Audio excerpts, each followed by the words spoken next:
Hola, ¿qué tal? Bienvenidos a esta clase correspondiente a cuarto medio, el cual nos vamos a referir a las responsabilidades ciudadanas. De acuerdo al objetivo, nosotros tenemos que asumirnos como miembros de una sociedad en la cual todos somos responsables de nuestro bienestar. En este caso, cuando nos referimos a la regulación de las relaciones sociales mediante las normas, nos quiere decir que la vida en comunidad requiere de que exista una convivencia permanente entre nosotros y nuestros semejantes. Tenemos que entender también que nuestros semejantes también tienen diversas visiones, ideales, pensamientos, tradiciones, lo cual implica que algunas veces estemos de acuerdo con dichas ideas o no estemos de acuerdo con eso. Por lo tanto, dicha convivencia debe sustentarse en patrones mínimos de acuerdo y una disposición permanente de respeto hacia la diversidad de prácticas culturales y formas de vida que existen en la sociedad.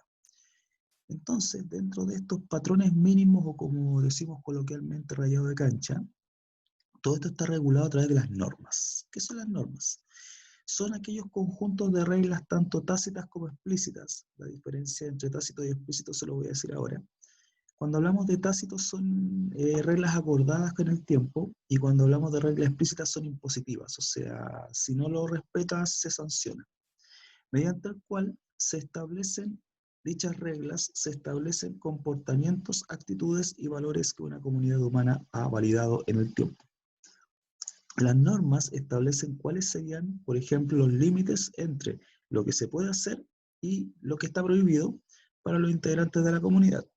Pero ojo, no todas las normas son similares, pues también varía de acuerdo al estatus del individuo y también de su eventual sanción. Las normas están siempre presentes desde que el hombre se organiza en sociedades más estructuradas, y el primer ejemplo de código que tenemos en la historia fue el llamado Código de Hammurabi, el cual dicho cuerpo de leyes estableció el principio de la ley del talión, el famoso ojo por ojo, diente por diente. Pero esa ley del talión también tenía sus diferencias porque las sanciones estaban estructuradas de acuerdo al origen social de la persona y también al género. Los castigos asignados a los hombres eran menores con respecto al castigo que recibía la mujer, y la sanción era más fuerte en el pobre que en el rico.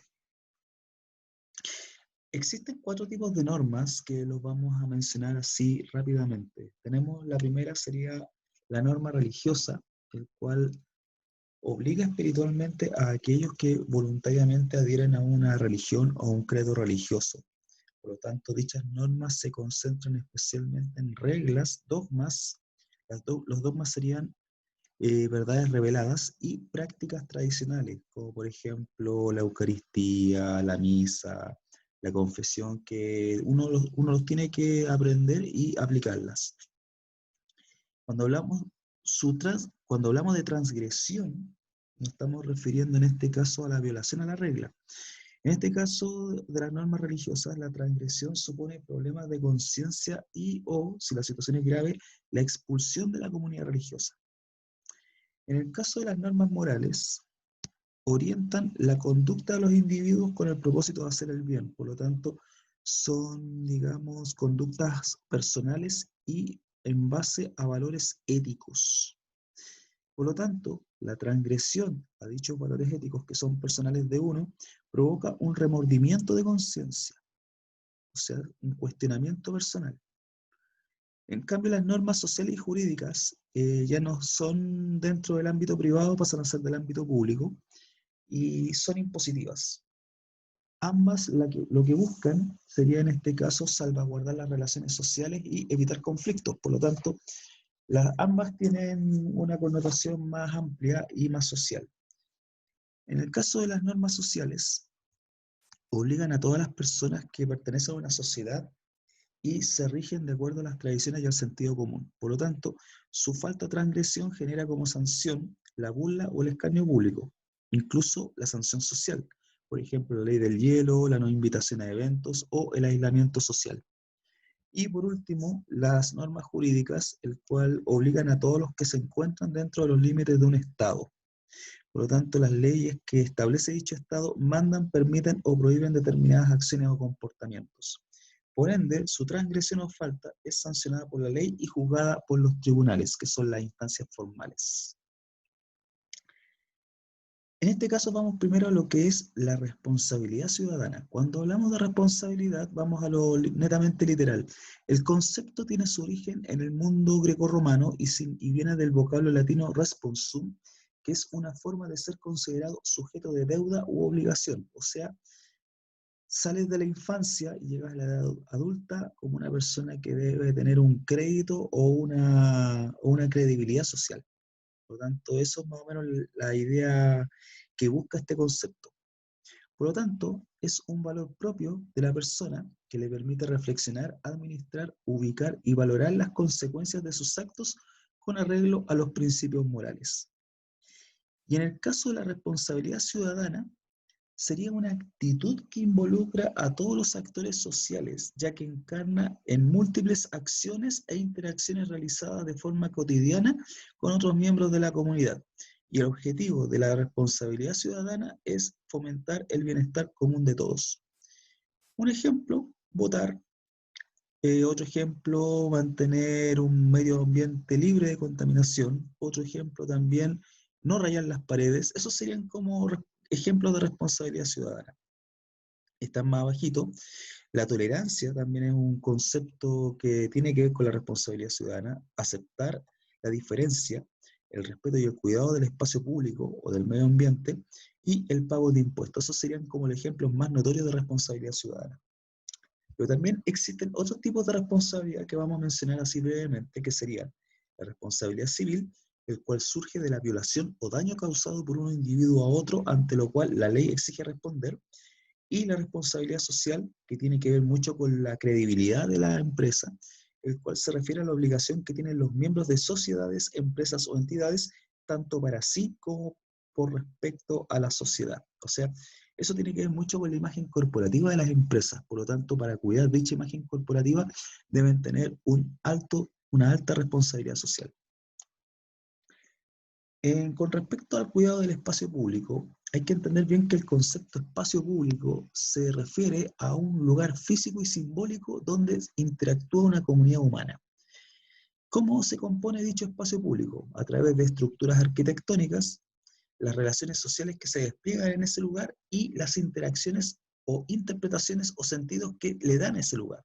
Por ejemplo, la Plaza Italia, que a contar del mes de octubre del año pasado pasó a ser rebautizada como Plaza de la Dignidad.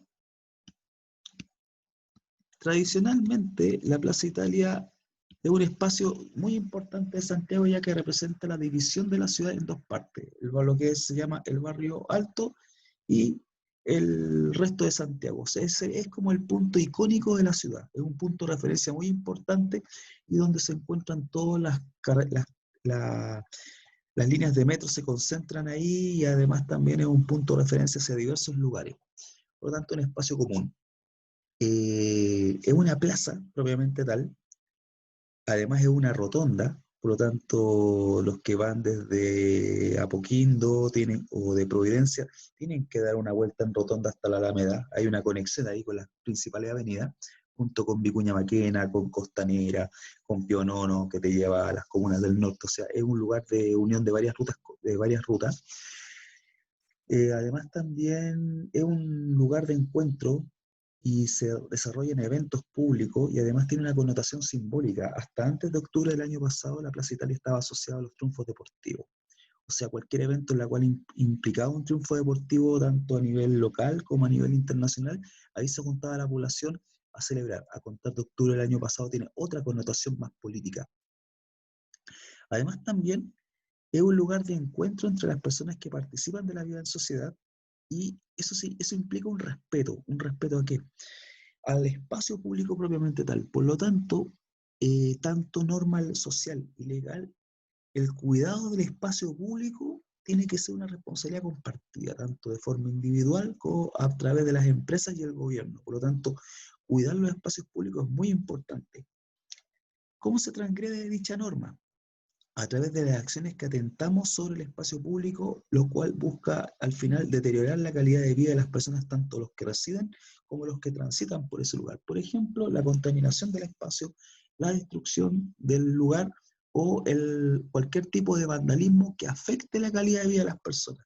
Destrucción de paraderos, rayado de avisos publicitarios, destrucción de mobiliario urbano, destrucción de señalética, es un ejemplo de la transgresión de lo que implica el cuidado de un espacio público.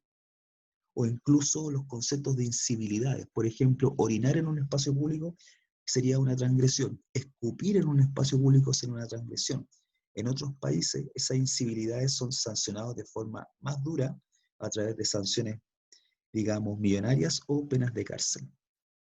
En el caso de Chile, no se aplica mucho eso. Otro ejemplo también de responsabilidad responsabilidad ciudadana, en este caso, sería el caso de las obligaciones tributarias a empresas e individuos. Primero, ¿qué es un impuesto? Porque cuando hablamos de tributo, lo asociamos a los impuestos. El impuesto sería una deducción legal y obligatoria que se exige sobre las rentas individuales o de empresas. Por lo tanto, constituye una carga que se debe pagar al Estado para que éste pueda financiar sus gastos y obligaciones.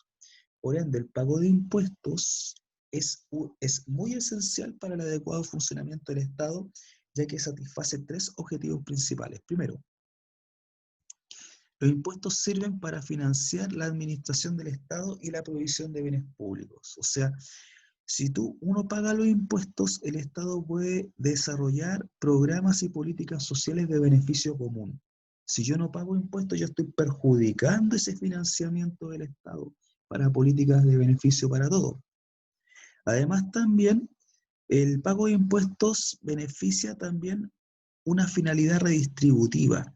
O sea, mientras más impuestos pagan las personas que tienen mayores recursos, se va a cortar la brecha de desigualdad entre las capas sociales. Por eso se habla mucho de los impuestos a los súper ricos. En algunos países, los millonarios pagan impuestos proporcional a su cantidad de ganancia, por lo tanto ellos están conscientes y pagan esos impuestos. Y además también es muy mal visto la evasión y además el no pago de impuestos porque automáticamente lo convierten en personas corruptas. Y además también corrige externalidades negativas. Por ejemplo, una externalidad negativa sería la consecuencia que supone un costo social distinto al costo social invertido. Un ejemplo, el impuesto a los cigarrillos. Si yo aplico un impuesto a los cigarros, yo con eso evito en lo que implica el costo excesivo del tratamiento del cáncer para los fumadores. O sea, sabemos que los costos del tratamiento del cáncer son más caros y más costosos a nivel privado. Por ende, el Estado, al aplicarte un impuesto, te busca desincentivar de una u otra forma el consumo de cigarros. Busca un plan preventivo, por lo tanto, busca una corrección. Lo mismo pasa con el alcohol. La idea es evitar y combatir el consumo de alcohol, combatir los accidentes de tránsito asociados al tema del alcohol. Lo mismo pasa con las drogas. Por eso, en este caso, el alcohol también se le aplica un impuesto. Y eso significa también que te busca desmotivar el consumo de alcohol. Cuesta, pero ocurre. Hay diversos tipos de impuestos. Aquí los separamos en impuestos directos e impuestos indirectos. Un ejemplo de impuesto directo sería el caso del impuesto a la renta. El impuesto de la renta se aplica tanto a personas individuales como a empresas y está subdividido en varios tipos. Por ejemplo, tenemos los impuestos sobre las utilidades empresariales. Las utilidades serían las ganancias que reciben las empresas y eso equivale a un 20%.